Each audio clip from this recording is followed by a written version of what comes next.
तमाम जानकारी के लिए चलिए आगे बढ़ते हैं। इस बीच आ रही बड़ी खबर आपको बता दें, लॉकडाउन में योगी सरकार की तरफ से बड़ा ऐलान किया गया है। बड़ी खबर आपको बता दें, इस वक्त बड़ी खबर यूपी से, लॉकडाउन में योगी सरकार की तरफ से बड़ा ऐलान। यूपी में 11 तरह की इंडस्ट्रीज शुरू होंगी। बता दें कि इसमें स्टील, रिफाइनरी, सीमेंट, रसायन, उर्वरक और फाउंड्रीज, पेपर, टायर, चीनी मिल जो है वो शामिल हैं, जो कि शुरू हो जाएंगी। पहले चरण में ज्यादातर 50% जो है श्रमिक रहेंगे और हॉटस्पॉट एरिया में कोई भी यूनिट नहीं चलेगी। तो योगी सरकार की तरफ से ये बड़ा ऐलान किया गया है। ये लेकिन क्लियर कर दिया गया है कि हॉटस्पॉट जो इलाके हैं वहां पर कोई यूनिट नहीं चलेगी, वहां पर कोई छूट किसी को नहीं दी जाएगी। तो लॉकडाउन के बीच योगी सरकार की तरफ से ये बड़ा ऐलान, यूपी में 11 तरह की इंडस्ट्रीज को शुरू किया जाएगा। और इस बीच रामपुर से फहीम खान और मेरठ से धर्मेंद्र हमारे साथ जुड़ गए हैं। फहीम, आपका रुख करना चाहूंगी, जो योगी सरकार की तरफ से बड़ा ऐलान किया गया है, क्या कुछ यहाँ पर उम्मीद की जा रही है कि अब ये इंडस्ट्रीज खुल जाएंगी और उन इंडस्ट्रीज को तमाम हिदायतें, दिशा निर्देश जारी कर दिए गए हैं? जी हाँ, देखिए प्रीति, जिस तरह से योगी सरकार के फैसले लागू हो रहे हैं वो पूरी जनता को, वो पूरे प्रदेश को हित में देखते हुए देश में जो लॉकडाउन 2 शुरू हुआ है, क्योंकि उसमें दोबारा ये बात कही गई थी कि लॉकडाउन 2 में पहले वाले से कहीं ज्यादा सख्ती की जाएगी, क्योंकि सख्ती इसलिए भी की जाएगी कि यूपी में कोरोना पॉजिटिव की संख्या लगातार बढ़ रही है, हॉट स्पॉट एरिया बढ़ रहे हैं और ऐसे में गरीबों के लिए बड़ी परेशानी खड़ी हो गई है। जो श्रमिक हैं वो भुखमरी के कगार पे खड़े हैं और उनको कहां तक किस तरह से उनको हेल्प की जा सकती है। तो इस तरह की जो समस्या है, इसको देखते हुए योगी सरकार ने कई अहम फैसले लिए हैं, जिनमें ये जो इंडस्ट्री को चलाने का फैसला है ये भी शामिल है। इसके अलावा भी कई सारे ऐसे फैसले हैं जो लोकहित में, जनहित में कहे जा सकते हैं। तो प्रीति, अगर देखने वाली बात यह है कि उत्तर प्रदेश की जो सरकार है वो लगातार अपने लोगों को, अपनी जनता को, प्रदेश की जनता को पूरी राहत देने की कोशिश कर रही है, लेकिन किसी भी तरह की छूट लॉकडाउन के अंदर नहीं है। अगर हम बात करें रामपुर की, तो रामपुर के अंदर किसी को भी घर से इजाजत निकलने की नहीं है। जो लोग निकल रहे हैं, सैर सपाटा कर रहे हैं, उनके ऊपर जुर्माना डाला गया है। जो लोग ज्यादा हरकत कर रहे हैं उनके खिलाफ 188 की कार्रवाई की जा रही है। जो लोग भड़काऊ पोस्ट कर रहे हैं उनके खिलाफ मुकदमा दर्ज करने के बाद उनको जेल भेजा जा रहा है। तो जिस तरह से लगातार एक्शन में है योगी सरकार और लगातार वो लॉकडाउन का पालन कराने के लिए प्रशासन को उतारे हुए। ये किस तरीके से सुनिश्चित किया जाएगा जो इंडस्ट्रीज शुरू होंगी और उनमें 50% से ज्यादा श्रमिक नहीं होंगे, तो तमाम नियमों का पालन वहां पर किया जा रहा है, ये कौन सुनिश्चित करेगा?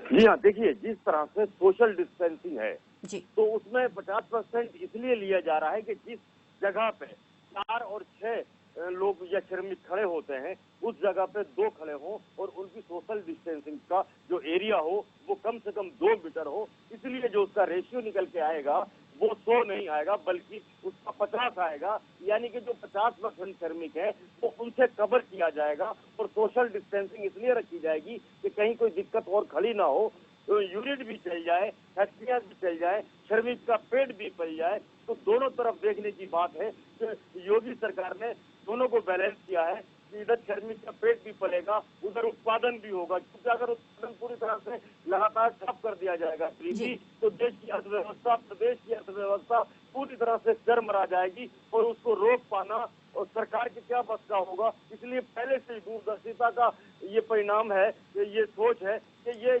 बिल्कुल आर्थिक स्थिति को सुधारने के लिए, अर्थव्यवस्था को पटरी पर लाने के लिए बड़ा फैसला लिया गया है। मेरठ से भी रुक कर लेते हैं, धर्मेंद्र हमारे साथ वहां से जुड़े हुए हैं। धर्मेंद्र, मेरठ में कौन कौन सी इंडस्ट्रीज जो हैं वो खुलेंगी और कब से ये खुलनी शुरू हो जाएंगी?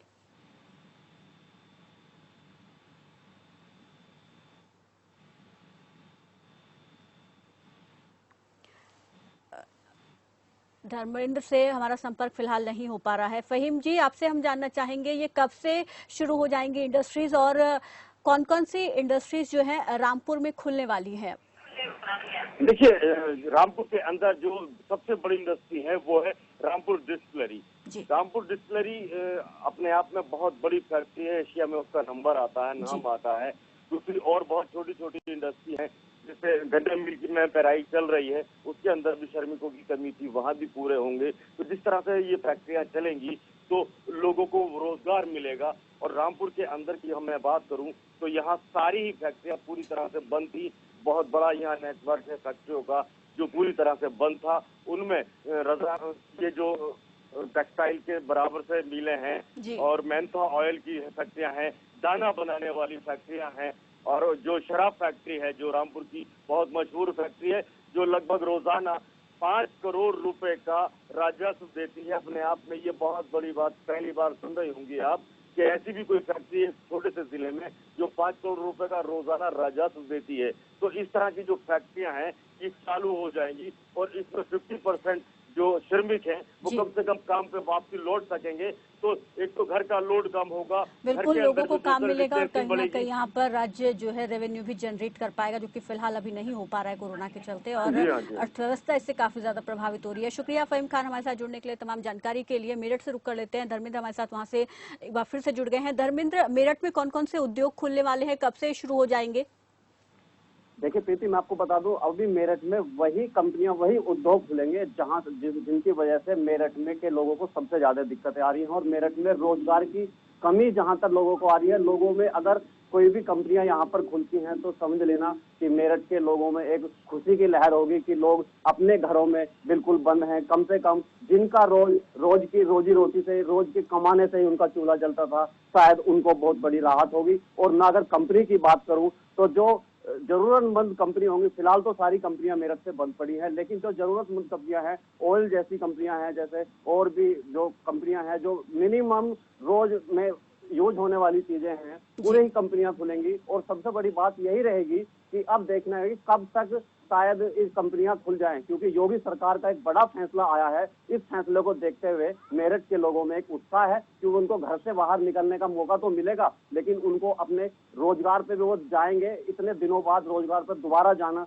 तो शुरू होगा उनका धीरे धीरे। वैसे भी तकरीबन 30 से 40% ही लोग ऐसे होंगे जो कंपनियों में जाएंगे, क्योंकि ज्यादा से ज्यादा संख्या भी नहीं ले सकते, क्योंकि सोशल डिस्टेंसिंग का भी उनको ध्यान रखना होगा। वहीं अब इस चीज को देखना है कि आखिर कब तक इस खुशी को मेरठ के लोगों में मिलती है ये खुशी। जी, तो इसको लेकर क्या सरकार की तरफ से, क्योंकि बड़ा फैसला ले लिया गया है, इसका ऐलान कर दिया गया है, तो क्या उन इंडस्ट्रीज को खोलने के लिए तमाम जो एहतियात उनको बरतने होंगे, वो तमाम दिशा निर्देश के बारे में जानकारी दे दी गई है? जी जी बिल्कुल, उन्हीं चीजों को ध्यान में रखते हुए कहीं ना कहीं हमारे जिले के अधिकारी, डीएम साहब होंगे और वहीं और अन्य उच्च अधिकारी भी जो होंगे, वो भी इस चीज को मद्देनजर रखते हुए देखेंगे कि आखिर किसी कंपनी में कोई भी ऐसी दिक्कतें या ऐसा कानून का उल्लंघन ना हो कि इस कोरोना वायरस से बढ़ावा मिल सके। हालांकि मेरठ में कोरोना वायरस की संख्या लगातार बढ़ रही है, तकरीबन 59 के आसपास कोरोना वायरस की संख्या पहुंच चुकी है। और कम से कम रोज एक जगह ऐसी होती है कि उसको हॉट स्पॉट बनाकर सील करने की कोशिश की जाती है, क्योंकि लगातार मेरठ में पुलिस अधिकारियों पर भी पथराव हुआ है। पुलिस अधिकारी और सुरक्षा, तो जिस तरीके से आप बता रहे हैं कि कोरोना संक्रमितों की संख्या बढ़ रही है और इस पर सरकार की तरफ से ये बड़ा ऐलान करना कि कुछ इंडस्ट्रीज को खोला जाएगा, तो कहीं ना कहीं ये भी एक बड़ी चुनौती अभी सरकार के आगे रहेगी कि उन जगहों पर कोरोना का संक्रमण ना हो। शुक्रिया।